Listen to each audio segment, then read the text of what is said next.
इस समय हमारे खेत में गेहूं की बालियां निकलने वाली हैं, तो इस समय हमको कौन से ऐसे उपाय करना चाहिए जिससे हमारी गेहूं की बाली लंबी हो, दाना भरपूर हो, उत्पादन अच्छा हो। तो इसके लिए हमको सबसे पहले इस बात का विशेष ध्यान रखना चाहिए कि हमारे खेत में बराबर नमी बनी रहनी चाहिए।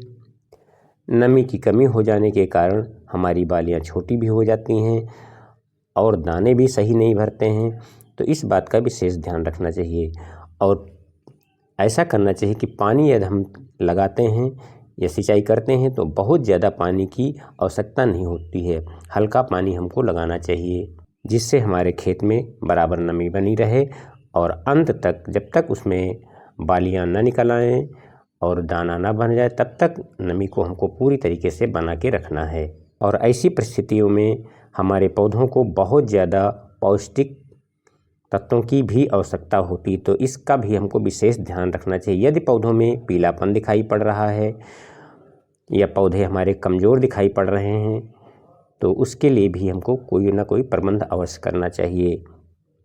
इस समय जो भी पौष्टिक तत्व या खाद का प्रयोग करना है तो वो हमको ज़मीन के द्वारा नहीं देना है। हमको ज़्यादा से ज़्यादा इस बात का विशेष ध्यान रखना है कि हमको जो भी पोषक तत्व देने हैं वो छिड़काव के रूप में देने हैं, जिससे बहुत जल्दी से हमारे पौधों को प्राप्त भी हो जाते हैं और काफ़ी तुरंत हमको उसका लाभ भी दिखाई पड़ता है।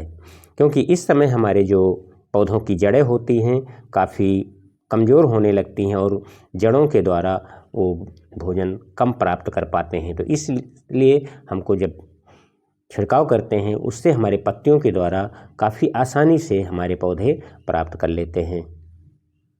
यदि हमारे खेत में पीलापन दिखाई पड़ रहा है तो छिड़काव के रूप में NPK 19-19-19 का भी प्रयोग कर सकते हैं। यदि पीलापन नहीं है तो हमको 00-50 का प्रयोग करना चाहिए और साथ में हमको बोरान का भी प्रयोग करना चाहिए। बोरान की मात्रा 1 एकड़ के लिए 100 ग्राम जो 20% वाली आती है काफ़ी हो जाता है, और जो हम घुलनशील NPK का प्रयोग करते हैं 1 से 1.25 किलो ये भी पर्याप्त हो जाती है। तो इन बातों का अगर ध्यान रखते हैं और अच्छा उत्पादन लेने की आशा रखते हैं तो काफ़ी लाभ प्राप्त कर सकते हैं।